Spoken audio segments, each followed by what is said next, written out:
నమస్తే. ప్రస్తుతం మనతో పాటు ఉన్నారు సీనియర్ జర్నలిస్ట్ భరద్వాజ్ గారు. సార్ నమస్తే అండి. నమస్తే. సార్, తమిళ రాజకీయాలు ఎప్పుడూ ఆసక్తికరంగానే ఉంటాయి. ఉత్కంఠ రేపుతూనే ఉంటాయి. అలాంటిది సింగిల్ లార్జెస్ట్ పార్టీగా అవతరించినప్పటికీ టీవీకే 108కి అంటే 2 స్థానాల్లోనూ విజయం ఉన్నారు కాబట్టి 107 స్థానాలకి పరిమితమై ఆ మ్యాజిక్ ఫిగర్ ని 118ని దాటలేక పడుతున్న కష్టాలు అన్నీ ఇన్ని కావు. అవును. ఏం చెప్తారు మీరు రాజకీయాలలో? అంటే ఒక రకంగా క్లైమాక్స్‌కి వచ్చేసింది డ్రామా. క్లైమాక్స్‌కి వచ్చింది. గవర్నర్ గారు మొత్తానికి క్లియరెన్స్ అయితే ఇచ్చాడు. మీరు ప్రమాణ స్వీకారం చేసుకోండి అని. నిజానికి అక్కడ జరిగింది ఏంటంటే, ముందు ఎన్నికలు అయిపోయి రిజల్ట్స్ వచ్చేసిన తర్వాత ఇమ్మీడియేట్‌గా గవర్నర్ గారు సింగిల్ లార్జెస్ట్ పార్టీ ఏది ఉందో చూసి వారికి తను కబురు పెట్టాలి. తను కబురు పెట్టి తను పిలిపించుకుని, అయ్యా మీకు ఇన్ని స్థానాలు కావాలి, ప్రభుత్వాన్ని ఏర్పాటు చేయాలంటే మీకు ఇన్ని వచ్చినాయి, మీరు ఎలా కూపప్ చేయగలరు, దీనికి సంబంధించి ఏమైనా క్లారిటీ ఉందా, ప్రభుత్వ ఏర్పాటుకు సంబంధించి మీ సన్నాహాలు ఏమిటి అని అడగాలి ఆయన. అది అలా కాకుండా ఇక్కడ ఏం జరిగిందంటే రివర్స్లో విజయ్ వెళ్ళాడు. అదే డౌట్ వచ్చిందంట ఆయనకి ఎక్కడో. అంటే విజయ్ వెళ్ళి అడగటంతో ఆయన అక్కడ యక్ష ప్రశ్నలు అడగటం మొదలుపెట్టాడు. అంటే ఈయన ఏదో ఇంటర్వ్యూకి వెళ్ళినటువంటి వ్యక్తిగా తీసుకొని ఆయన్ని, అంటే ఏదో ముఖ్యమంత్రి ఉద్యోగం కోసం ఇంటర్వ్యూకి వెళ్ళినట్టుగా వెళ్ళాడు ఈయన, ఒక అప్లికేషన్ పట్టుకో. చాలా సెటిల్డ్ గా వెళుతున్న విజయ్ గారు తొందరపడ్డారా ఆయనే గవర్నర్ దగ్గరికి వెళ్ళడం? లేదు లేదు, అంటే ప్రొసీజర్ ప్రకారం గవర్నర్ గారు కదా పిలవాలి. అయితే ఇతనికి ఇది మొదటిసారి ఎన్నికల్లో పాల్గొన్నాడు. రెండోది, ఆ పార్టీలో పెద్ద తలకాయలు లేవు, తనే అన్నీ అయి నడిపించాల్సినటువంటి సందర్భం ఉంది. అందుకని అసలు మనం ఒక ప్రయత్నం చేద్దామని చెప్పి ఆయన వెళ్ళాడు. ఈ వెళ్ళగానే ఆయన అక్కడ కూర్చోబెట్టి ఇంటర్వ్యూలో ఒక 50 ప్రశ్నలు అడిగాడు. ఈ 50 ప్రశ్నల్లో ఇందాక నేను చెప్పినట్లుగా మీకు ఈ 118 అనేది ఎలా సాధించాలనుకుంటున్నారు, మీకున్న హోప్స్ ఏమిటి, మీ దగ్గర ఎవరి దగ్గర నుంచి అయినా అష్యూరెన్స్ లెటర్స్ ఉన్నాయా లెవెల్ దాకా అడిగేశాడు. అంటే అన్ని సందర్భాల్లోనూ కొన్ని నిర్ణయాలు చెప్పలేరు, కొంతమందితో టాక్స్ జరుగుతూ ఉంటాయి, నెగోషియేషన్లో ఉంటారు. అవన్నీ వెళ్ళి గవర్నర్ గారి దగ్గర చిట్టా విప్పటం అనేది అయ్యే పని కాదు. కరెక్ట్ కూడా కాదు, అది ప్రొసీజర్ కాదు. ఆయన అడగాల్సిన అవసరము లేదు. అంటే ఫ్లోర్లో ఎలాగో బల ప్రదర్శన జరుగుతుంది. బల ప్రదర్శన జరగాల్సింది గవర్నర్ గారి భవన్లో కాదు, చాలా క్లియర్గా ఫ్లోర్లో జరగాలి, అసెంబ్లీ ఫ్లోర్ మీద జరగాలి. ఇప్పుడు అందరూ అదే ట్వీట్ చేస్తున్నారు, ఇటు కమల్ హాసన్ గారు కావచ్చు, వీరందరూ, ప్రకాష్ రాజు, వీళ్ళందరూ ట్వీట్ చేశారు. ఇది జరగాల్సింది లోక్ భవన్ లో కాదు, అసెంబ్లీలో. ప్రజాస్వామ్యాన్ని మీరు ఖూనీ చేస్తున్నారు అంటే గవర్నర్లు కేంద్ర ప్రభుత్వ ఏజెంట్లుగా వ్యవహరిస్తారు అనేది చాలా కాలంగా ఉన్న విమర్శే. ఈ విమర్శ తమిళనాడులో ఒక రేంజ్కి వెళ్ళిన సందర్భం ఒకటి ఉంది. జయలలిత గారు ముఖ్యమంత్రిగా ఉండగా అప్పుడు కేంద్రంలో అధికారంలో ఉన్న కాంగ్రెస్ పార్టీతో ఆవిడకి ఏవో గొడవలు ఉండేవి. ఈ ఉన్న సందర్భంగా చెన్నారెడ్డి గారిని అక్కడ గవర్నర్గా పెట్టారు. చెన్నారెడ్డి గారు ప్రతి ఫైల్ మీద వివరణలు అడుగుతూ వారిని పిలిపించుకుని మాట్లాడటం, ఈ గొడవ జరిగేది. ఈ సందర్భంగానే ప్రేమికుడు అనేటువంటి సినిమా వచ్చింది. ఈ ప్రేమికుడు అనే సినిమాలో గిరీష్ కర్నాడ్ గారు పోషించింది చెన్నారెడ్డి గారి క్యారెక్టర్. గవర్నర్ కేంద్ర ప్రభుత్వ ఆదేశాల మేరకు ఆ రాష్ట్రంలో శాంతి భద్రతల సమస్యను క్రియేట్ చేసి రాష్ట్రపతి పాలన పెట్టే పరిస్థితి తీసుకురావడం కోసం చేసే ప్రయత్నమే ఆ సినిమా. ఈ ప్రేమ, ప్రభుదేవ డ్యాన్స్లు అవన్నీ వేరే గొడవ, యాక్చువల్ స్టోరీ అది. కాబట్టి గవర్నర్ వ్యవస్థ తమ అధికారం, అంటే కేంద్ర ప్రభుత్వం నియమిస్తున్నటువంటి గూఢచారులు వాళ్ళు ఇక్కడ, అంటే కేంద్రంలో అధికారంలో ఉన్న పార్టీకి భిన్నమైన అభిప్రాయాలు ఉన్న పార్టీ అధికారంలో ఉంటే వీళ్ళు ఆ ప్రభుత్వాన్ని డిస్టర్బ్ చేయడానికి ప్రయత్నాలు చేస్తూ ఉంటారు నిరంతరం అనే ఒక అపవాదు ఉంది గవర్నర్ వ్యవస్థ మీద. అందుకే వ్యవస్థకు సంబంధించి కొంతమంది సాటిస్ఫై ఉండరు కూడా. వద్దు, అది ఎందుకు ఒక రబ్బర్ స్టాంప్ లాంటిది, అవసరం లేదు. రబ్బర్ స్టాంపు కాదు అది. కొన్ని సందర్భాల్లో వాళ్ళు కత్తిగా కూడా మారుతారు. అంటే కేంద్రం చేతిలో కత్తులు. వాళ్ళు ముఖ్యమంత్రితో వాళ్ళకి ఏమైనా విభేదాలు ఉంటే ఇక్కడ ఇతని ద్వారా పొడిపిస్తారు, అలాంటి పరిస్థితి. కాబట్టి అంటే కేంద్ర ప్రభుత్వం చేతుల్లో తోలు బొమ్మలు, వాళ్ళు ఏం చేయమంటే అది చేసుకుంటూ వెళ్తారు. ఇప్పుడు బీజేపీకి సంబంధించి తమిళనాడులో జరుగుతున్న రాజకీయం చూస్తున్నాం కాబట్టి ఎట్లా ఆడిపిస్తే అట్లా ఆడుతున్నారు అంతే.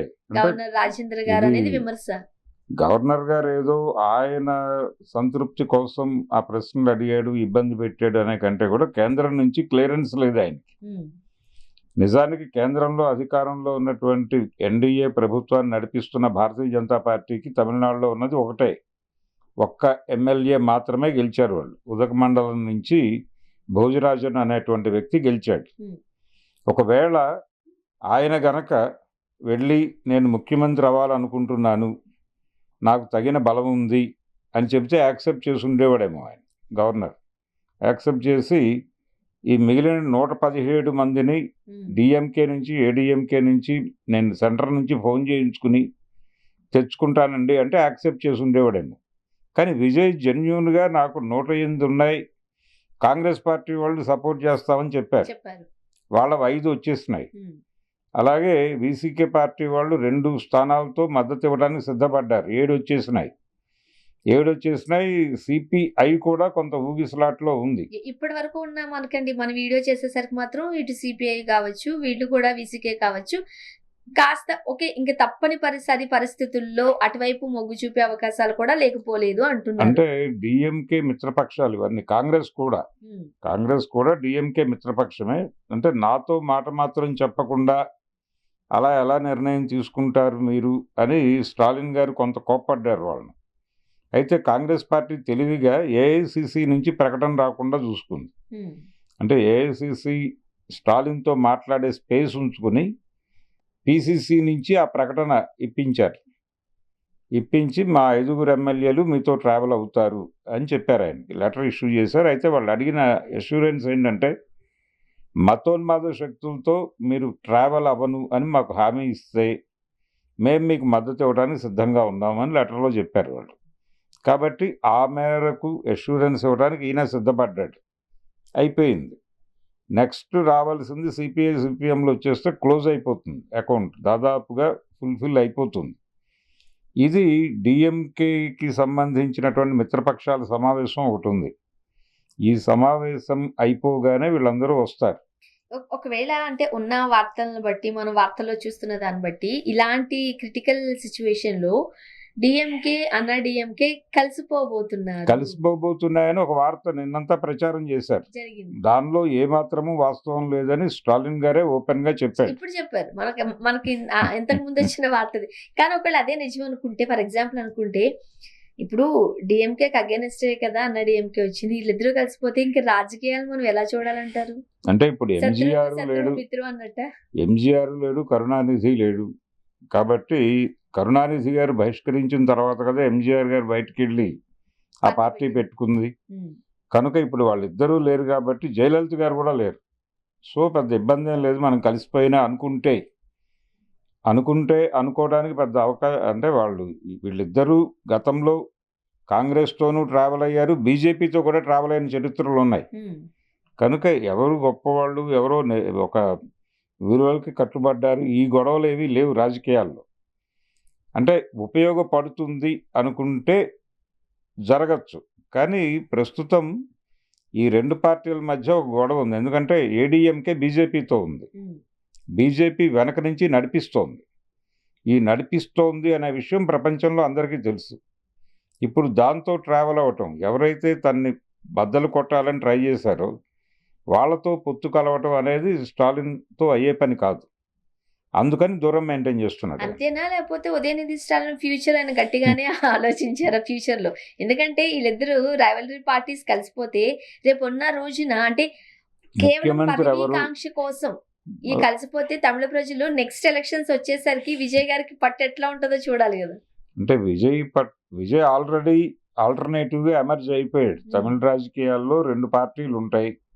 ఈ పార్టీని ఒకసారి, ఆ పార్టీని ఒకసారి ఎన్నుకుంటారు అనేది ఒక సాంప్రదాయం సెట్ అయి ఉంది. అంటే ఒక ఎంజీఆర్ విషయంలోనే అలా జరగలేదు. ఆయన 10 ఏళ్ళు ముఖ్యమంత్రిగా ఉన్నాడు. మిగిలిన వాళ్ళందరూ 5 ఏళ్ల తర్వాత దిగిపోవటము, అరెస్టులు అవటము, కేసులు పెట్టించుకోవటం, ఈ గొడవే నడుస్తూ వచ్చింది. కాబట్టి ఆ రెండో పొజిషన్లోకి విజయ్ ఎమర్జ్ అయ్యాడు దాదాపుగా. ఆయన గెలుచుకున్న స్థానాలు కూడా ఏడీఎంకే నుంచి ఎక్కువ ఉన్నాయి. కనుక ఆ ప్లేస్లో ఎమర్జ్ అయిపోయాడు. అందుకే స్టాలిన్ గారు ఇప్పుడు మాట్లాడుతున్నాడు, ఆయన్ని ప్రభుత్వం ఏర్పాటు చేయనివ్వండి, ఒక 6 నెలలు పరిపాలన చూసిన తర్వాత మాట్లాడదాం ఆయన పరిస్థితి ఏంటనేది. అప్పటి వరకు అనవసరమైన రాద్ధాంతాలు వద్దు. కానీ ఈ సిచ్యువేషన్ లో ఇప్పుడు కాకపోయినా కొన్ని రోజుల తర్వాతైనా విజయ్ గారికి గడ్డు పరిస్థితి ఎదుర్కోవాల్సిందేనేమో. పొలిటికల్ యుద్ధం ఎప్పుడైనా ఉంటుంది. పొలిటికల్ యుద్ధం ఉంటుంది. అయితే స్టాలిన్ గారు ఈ మాట ఎందుకు అన్నాడంటే, ఏడీఎంకే కథ ముగిస్తే, ఉమ్, ఈ ఎన్నికల్లో ఏడీఎంకే కథ ముగిస్తే విజయ్ ఉంటాడు. విజయ్తో యుద్ధం అనేది నెమ్మదిగా చూసుకుందాం అనే ఉద్దేశంతో ఆయన విజయ్కి కొంత స్పేస్ ఇస్తున్నట్టుగా మాట్లాడుతున్నారు. ఆ స్పేస్ తీసుకోవడానికి ఈయన సిద్ధంగానే ఉన్నాడు, విజయ్ కూడా. కాబట్టి ఆయన అనేక పథకాలు అనౌన్స్ చేశాడు. అవన్నీ కూడా మీరు కంటిన్యూ చేయాలని కూడా చెప్పారు. అవును, పథకాలు అనౌన్స్ చేయటం ఈజీనే, కానీ వాటిని అమలు చేయటం అనేది చాలా కష్టంతో కూడుకున్న వ్యవహారం. నువ్వు అవన్నీ చేసి చూపించు, అప్పుడు మాట్లాడతాను అంటున్నాడు ఆయన. కాబట్టి స్టాలిన్ అంకుల్ అని పిలుస్తాడు ఈయన. ఈ స్టాలిన్ అంకుల్ కూడా కొంచెం క్రిటికల్గానే మాట్లాడుతున్నాడు, కానీ మరీ యుద్ధానికి వెళుతున్నట్టుగా అయితే లేడు. పళనిస్వామి ఒక 12 మంది ఎమ్మెల్యేలతో వచ్చి టీవీకేలో కలిసిపోతున్నాడు అని ఇంకొక రూమర్ స్ప్రెడ్ చేశారు. అది కూడా రూమరే. తర్వాత ఆయన గవర్నర్ దగ్గరికి వెళుతున్నాడు అని ఇంకొక రూమర్. ఆ వెళుతున్నది డిఎంకే ఏడీఎంకే కలిసి ప్రభుత్వాన్ని ఏర్పాటు చేయబోతున్నాయి. పళనిస్వామి గారు ముఖ్యమంత్రిగా ప్రమాణ స్వీకారం చేయబోతున్నారు, డిప్యూటీ చీఫ్ మినిస్టర్ గా ఉదయనిధి స్టాలిన్ గారు ఉండబోతున్నారు అంటూ కూడా వార్త శుభ్రంగా వండేశారు.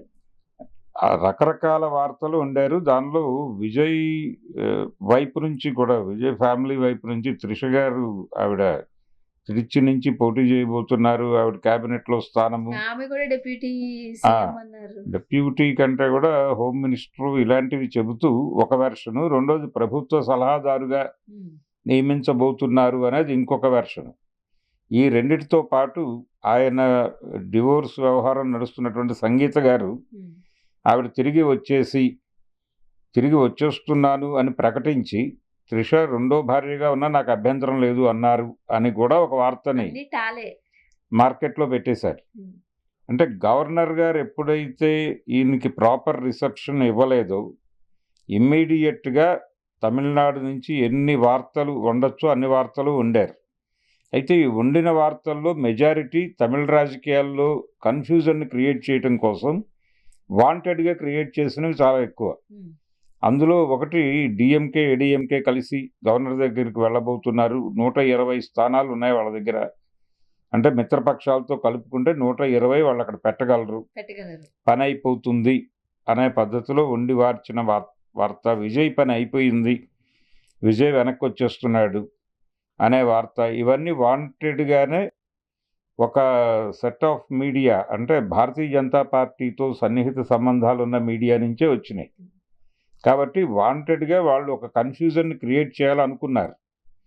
బీజేపీ గేమ్ కొంత ఉంది దీనిలో, చాలా కాన్షియస్గా గవర్నర్ని ఆడించడం దగ్గర నుంచి ఉంది. వాళ్ళకున్నది ఒక్క ఎమ్మెల్యే. ఆ ఒక్క ఎమ్మెల్యే అంటే మనకు జనరల్గా ఒక మాట ఉంది, కుక్క తోకని ఆడించకూడదు, అంటే కుక్క తోకని ఆడించవచ్చు కానీ తోక కుక్కని ఆడించకూడదు అని. ఇక్కడ తోక కాదు, తోక మీద ఒక వెంట్రుక కుక్కని ఆడిస్తున్నటువంటి పరిస్థితి కనిపించింది తమిళనాడు రాజకీయాల్లో. కాబట్టి ఇది ఓపెన్ అయిపోయింది, ఇప్పుడు ప్రపంచానికి ఎక్స్పోజ్ అయిపోయింది. వీళ్ళు ఢిల్లీలో కూర్చుని ఇతన్ని కంట్రోల్లోకి తీసుకోవడం కోసం గేమ్ నడుపుతున్నారు అని. విజయ్ ఎట్టి పరిస్థితుల్లోనూ సీఎం కాక తప్పదు అనేది వాళ్ళకి తెలుసు. కానీ ఏదో పద్ధతిలో కంట్రోల్లోకి తీసుకోవాలి. ఇతను 50 దగ్గర ఆగుంటే ఒక పద్ధతిలో చేసేవాడు, ఇతను ఆగలేదు. కూడా ఆలోచించాల్సిన పరిస్థితి వచ్చి ఉండేదేమో.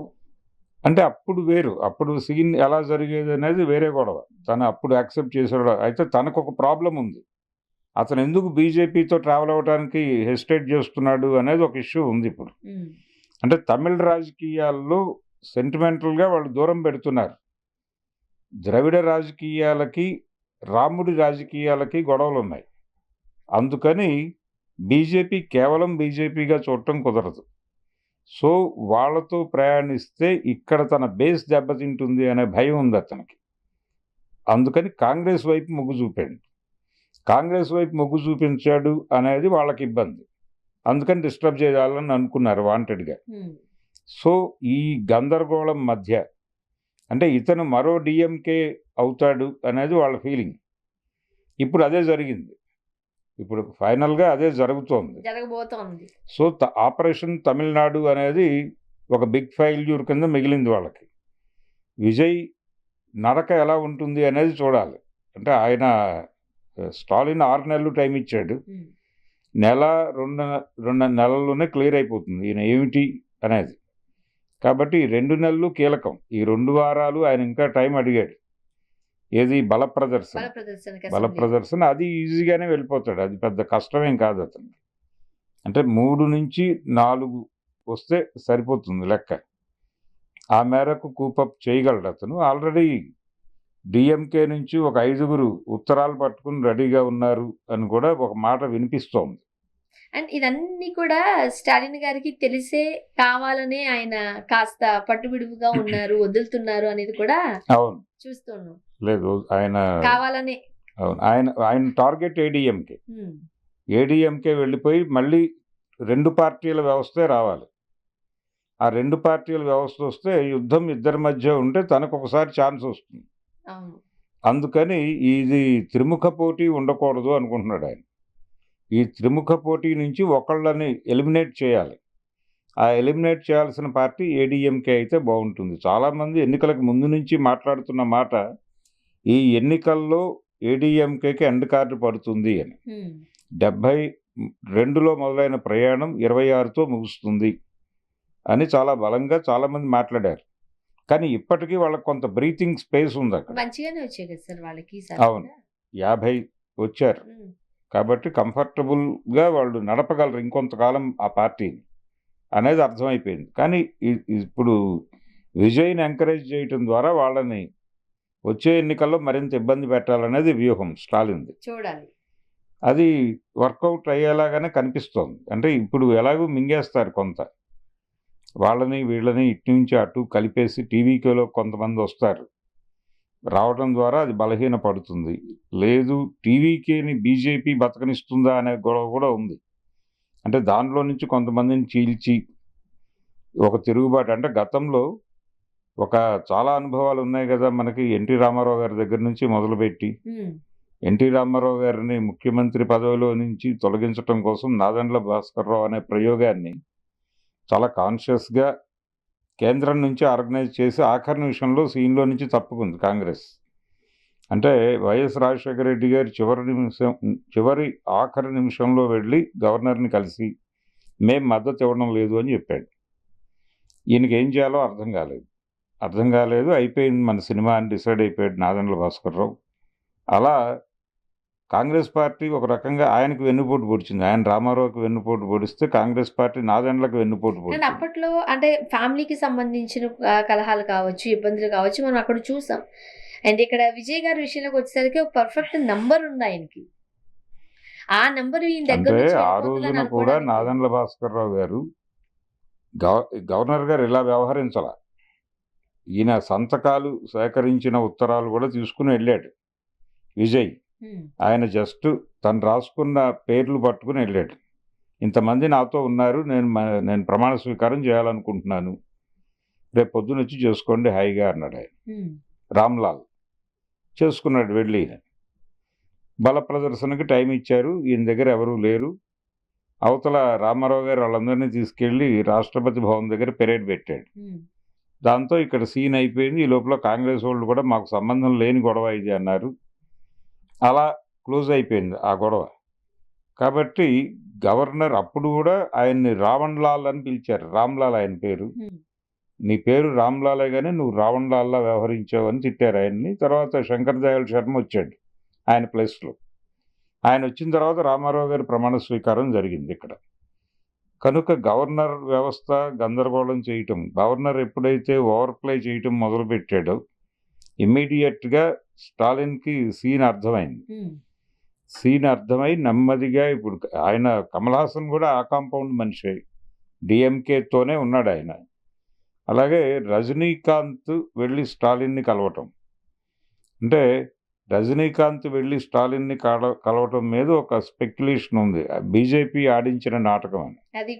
అది కూడా బీజేపీయే ఆయన్ని పంపి మాట్లాడించింది అనేది. అంటే ఆయన వారింటికి నరేంద్ర మోడీ గారు వెళ్ళారు. గతంలో ఆయన మొదటిసారి ఎన్నికల్లో పోటీ చేస్తున్న సందర్భంగా తమిళనాడు మెడ్రాస్ వెళ్ళి అక్కడికి రజనీకాంత్ని ఇంటికి వెళ్ళి పలకరించి వచ్చాడు మోడీ గారు. ఆ రిలేషన్ ఉంది వాళ్ళకి. సో ఢిల్లీ నుంచి ఏదో ఫోన్ వచ్చింది, ఆయన వెళ్ళి మాట్లాడాడు స్టాలిన్తో అనేది బయట ప్రపంచం మాట్లాడుకుంటున్నటువంటి విషయం. కనుక తమిళనాడు రాజకీయాల్లో నిన్నటి నుంచి జరుగుతున్న డ్రామా వెనకాల కేంద్ర ప్రభుత్వం ఆడుతున్నటువంటి నాటకం ఇది అనేది అర్థమైపోయింది. చూడాలి. ఇప్పుడు ఇది అయిపోయి, ఇది క్లియర్ అయిపోయి, అంటే ఆ రోజుల్లో ఇందిరాగాంధీ గారు ఇలాంటి ఆపరేషన్లు చాలా చేశారు. ఆవిడ కూడా కళ్ళు బైర్లు కమ్మే లెవెల్ ఆపరేషన్లు వీళ్ళు చేస్తున్నారు. సో దీన్ని ఎలా తీసుకుంటారు ప్రజలు? రేపటికి మళ్ళీ ఏం ట్విస్ట్ జరగబోతుంది చూడాలి మనం. అది ట్విస్టే. చూడాలి. ఎవరినైనా చీల్చేసి కంట్రోల్లో పెట్టేసుకునే ఇప్పుడు మూడ్లో అయితే ఉన్నారు. ఇప్పటి వరకు మనం మాట్లాడుకున్నది ఇప్పటి వరకు ఉన్న జరిగిన ఇన్ఫర్మేషన్ ఇప్పటి వరకు ఉన్నది. నెక్స్ట్ మినిట్ ఏం జరుగుతుందో తెలియని పరిస్థితి ప్రస్తుతం. చూద్దాం ఏం జరుగుతుంది. అవును. Thank you so much. Thank you.